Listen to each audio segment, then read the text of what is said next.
What thoughts have you given to preparing for success after prison? I am Michael Santos, and I'm really enthusiastic to share with you this new course. And the module you're going to be going through right now is really just an overview. It's an overview that we created with hopes of earning your trust. I was once inside of a jail where I didn't have any idea of how much time I was going to be facing or what was going to be going on. And as a result of me not thinking about what challenges awaited me, I made a series of really bad decisions. And as you'll read in this course, those bad decisions exposed me to a sentence of life without the possibility of parole. Now, I didn't have any idea really what that meant because I hadn't been in prison before. I was hearing all kinds of messages from people around me telling me that the best way to serve time in prison is to forget about the world outside and just focus on my reputation inside, or focus on what I was going to do while I was inside. And that really put me into a situation that led to a series of really bad decisions. I heard the same thing from my lawyer giving me really bad guidance or advice, at least from my perspective, because he was telling me there's a big difference between an indictment and a conviction. Now, in the federal system, that's generally not the case. And in any event, I knew that I was guilty of the charges brought against me. What I didn't know is that I could make decisions every single day that would put me on a pathway or on a trajectory that would determine whether I was going to go through prison and emerge on this continuing cycle of struggle and difficulty, of unemployment and failure. And just, I think, to use an analogy from Shakespeare, I think it's from Shakespeare, that would talk about a parade of horribles, because that's generally what follows for people that go into the criminal justice system. But if somebody begins the term with this question, how do I prepare for success after prison? Then that individual begins thinking not about what bad decisions may have led him here or what external forces may have led him here. Because sometimes people are in jail or prison because of the external forces, whether it's there were no opportunities, whether there wasn't an opportunity for a pathway to employment, whether a person was born into an environment without much guidance in the pathway of education or vocational skills or employment. There's just a lot of problems that could conflict or interfere with a person's decision making. But if we begin right now saying, let's forget about what happened in the past, and instead let's focus on what can we do, given the circumstances that we're in, to begin positioning ourselves for a better life, we can start making better decisions. And as a man who served 26 years in federal prisons of every security level, I have a level of insight that I hope you will find value in. I really have a big place in my heart for anybody who is in jail or prison. I've been home now. I'm filming this segment of this video course in July of 2021, and that means I'm just about to finish my 8th year of liberty. But I can absolutely say with certainty that everything changed for me once I began asking that question about how can I prepare for success after prison? That question should resonate with every individual who's watching this video. Because if you're in a jail or a prison, I know you don't like it. I know that you miss the people you love and you miss the people who love you. But I also know you have choices that you can make every single day. Those choices include the people with whom you associate, the way you position yourself for the right job, if jobs are available in your institution, the activities you pursue, the books that you read, the language that you choose to use, the way that you either smile or try to project an image of happiness and gratitude and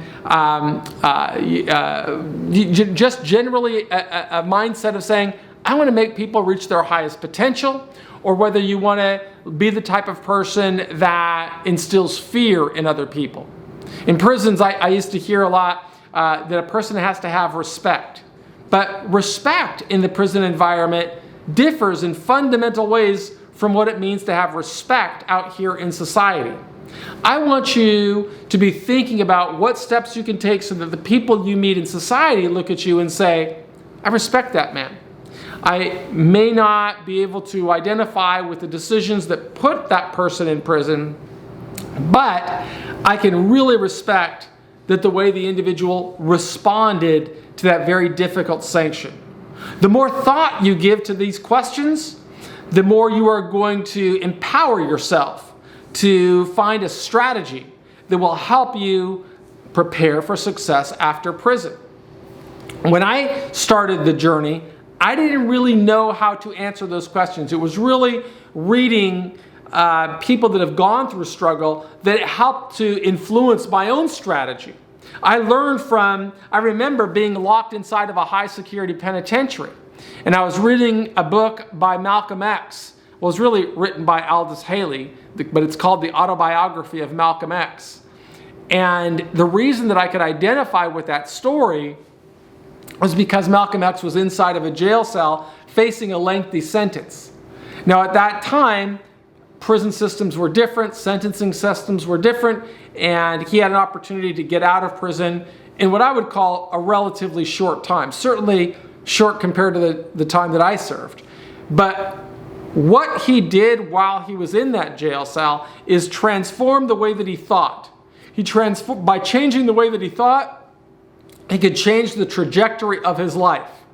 And the key, the salient point, is that he really focused on developing his communication skills.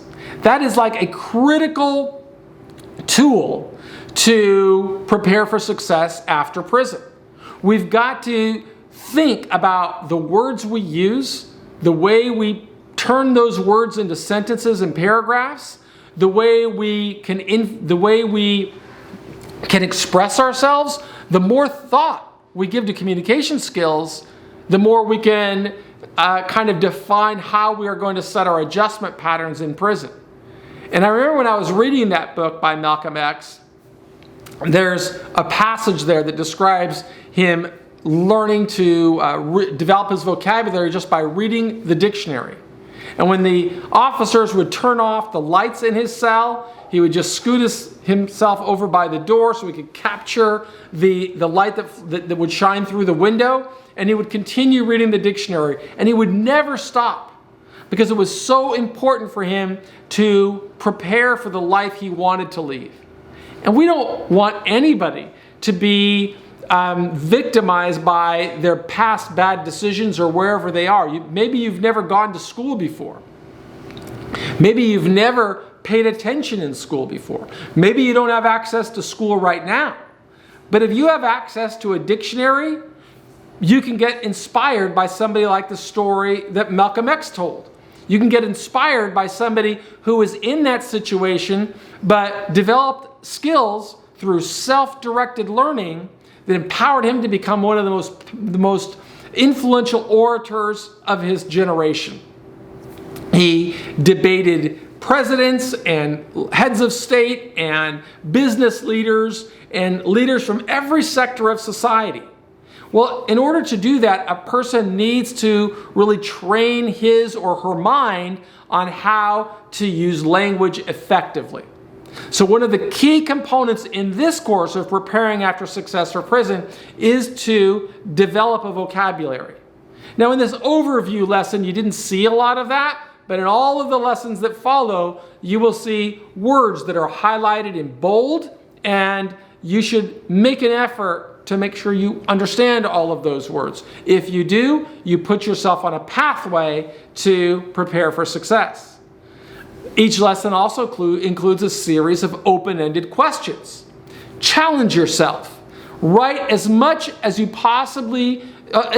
care to write, because those lessons of writing are going to help you develop stronger written communication skills, but they will also help you change the way that you think, change the way that you communicate.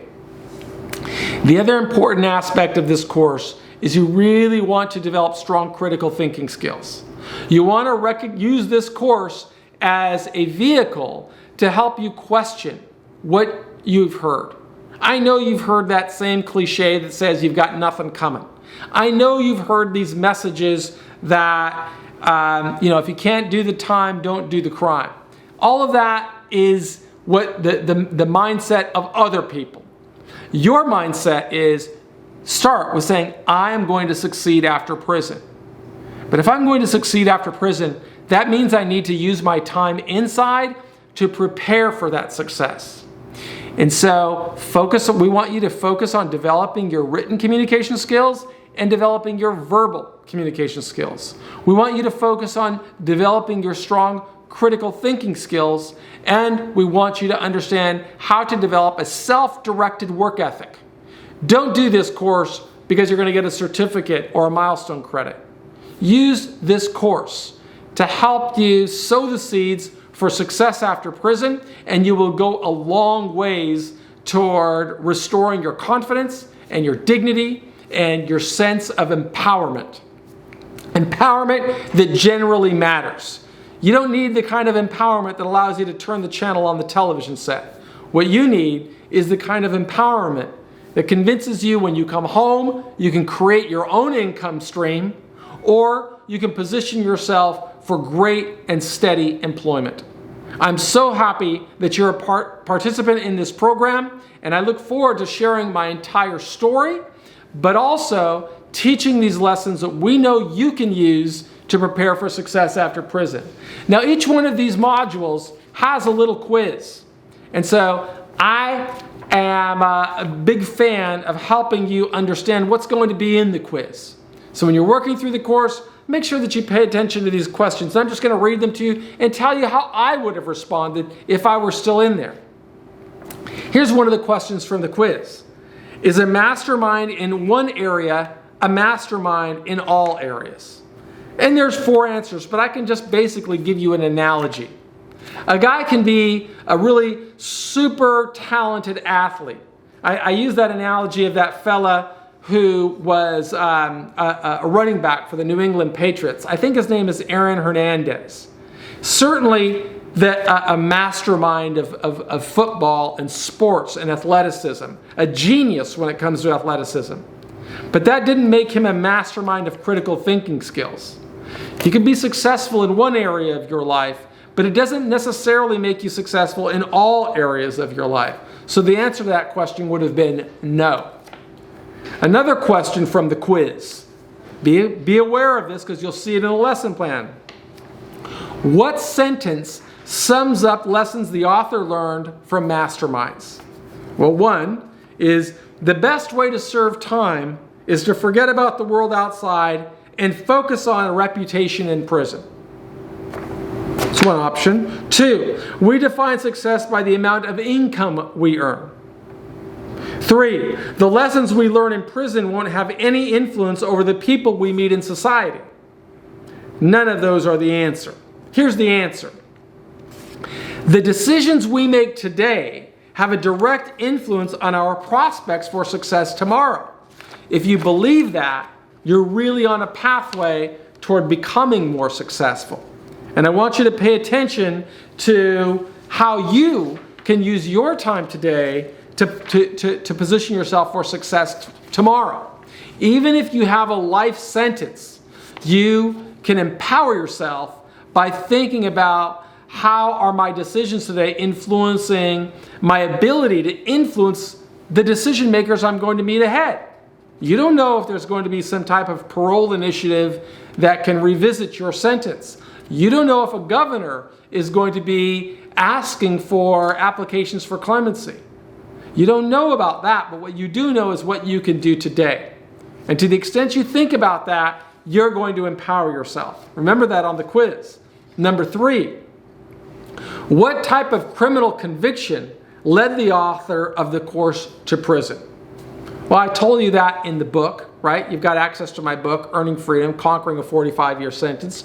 You got access to Success After Prison, How I Made $1 Million Within 2 Years of Getting Out, and how you can succeed too. You can get all that information from reading, or you can just look at this quiz. Well, the author was convicted of bank fraud. No, I was not. The author was convicted of robbery. No, I was not. The author was convicted of arson. No, I was not. What's the answer to the quiz? Well, sadly, I was influenced by the movie Scarface. I sold cocaine, and for that reason, I was charged. I went to trial. I was convicted, and I was sentenced to 45 years in federal prison. Number 4, what academic discipline did the author say influenced his adjustment in prison? Was it mathematics? Was it English? Was it history? Was it philosophy? Well, if you've worked through the module, you will see that the book that really transformed my life was called A Treasury of Philosophy, which gives it away. That's the 4th option. Philosophy changed my life. And it really began by reading the story of Socrates. And the only reason I identified with that story by Socrates is because Socrates was telling his story from inside of a jail cell.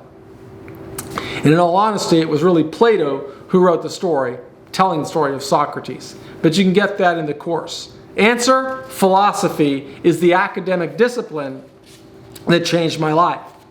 Number 5, how long did the author serve in prison? Less than 5 years? Between 5 and 10 years? Between 10 and 20 years? Or more than 20 years? Well, I served 9,500 days. And if you can't do the math, that's 26 years. That's the answer. I served 26 years in prison, from 1987 until 2013. Number 6, when did the author write that he began preparing for success upon release? Well, you're in a course right now called Preparing for Success After Release, and just like you, I began at the earliest stages of my journey. But the options to this question are when he was within 6 months of his release date, when he was halfway through with his sentence, when he got out of prison, or immediately upon being convicted. Actually, that's probably the best answer of those, when he was within 6 months, when he was halfway through his sentence. But the answer is it was long before I was convicted. Wait a minute. Yeah, I guess that's right, when I was convicted, because the first year of my sentence, I wasn't convicted, and it wasn't that I didn't start reading about philosophy until a jury returned a verdict against me. Then I realized I've got to change my life. And so the correct answer is immediately upon being convicted. Number 7, how many prison sentences did Weld Along serve? I hope you watched the video about Weld Along because it's a phenomenal story. He's a guy that went to prison not once, not twice, not 3 times. Well, yeah, 3 times. Weld Along went to prison 3 times. But he really transformed his life on the 3rd time that he was in prison. And it's one of the most inspiring stories I've ever heard about a guy who goes to prison and transforms his life. And it's the kind of story that I hope you enjoy as well, where regardless of what challenges you're facing right now, you're on a path to become something more. Number 8, in what business did Weld Along build his fortune? Did he become a successful car salesman? No. Did he become a successful lawyer? No. Did he build a chain of restaurants? No. Weld Along built his fortune, as you will know from watching the video, by building a successful air conditioning business. Now he's a corporate trainer leading a business that does more than $10 million a year. And he's got a phenomenal story, so I hope that you pay close attention to Weld Along, a guy who was in prison, became successful on a really massive scale. Number 9, what does the author credit as the first mastermind to influence his prison adjustment? I told you that a little earlier. I gave you some options here. This one might be a little trickier because all of these people influenced my adjustment. Malcolm X, Nelson Mandela, Viktor Frankl, but the first one was Socrates. And I'll still remember putting that book on my chest, lying back in my cell, and thinking about what can I do today to begin preparing for success after my release. I hope you're thinking about that as well. Number 10, what does the word perspective mean? Remember, we're going to invest a lot of time trying to develop our vocabulary. And you may already know what the word perspective means. I know that that's the kind of word I wouldn't have known what it meant when I went to prison. In fact, there's this analogy that Michelangelo says, famous sculptor that lived during the Renaissance, who said the danger of setting goals is not that we set goals that are too high and we never reach them. It's that we set goals that are too low and then we just kind of stop. Well, vocabulary building is one of these types of goals. Sadly, a lot of times when I interact with administrators, they'll tell me that the people in our institution are different from you. They can't do all these things that you did. It's because they see who I am right now. Right now, I'm fundamentally different from the young, frightened kid that went to jail when he was 20, for decisions he made when he was 20 years old. When I went there, I remember what the prosecutor said about me. He said, you know, he had a perspective. There's a use of a perspective. He used to say that if Michael Santos spent every day of his life in an all-consuming effort to repay society, and if he lives to be 300 years old, our community would still be at a significant net loss. Now, even though he made that sentence back in 1987, I still remember his perspective today. The reality is that regardless of where you are right now, you can put yourself on a pathway to become more successful later. So the different options for perspective is: 1, it's a figure of speech; 2, it's pretending to have qualities or beliefs; 3, it's public information being kept secret. The answer to that, none of those. The correct answer is, it's a point of view. The prosecutor who convicted me had a point of view.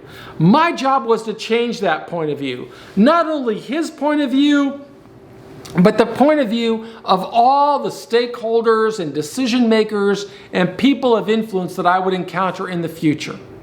And if you start thinking in those terms, you are going to begin really training your mind to think like a leader, to think like a mastermind, to think like Malcolm X or Viktor Frankl or Nelson Mandela or Socrates. These are the leaders that help to transform my life, and these are the leaders that I am confident can help you transform your life. It's all about preparing for success after prison. Those preparations begin right now. I hope that I will earn your trust through this course, and I hope that you will work through it diligently.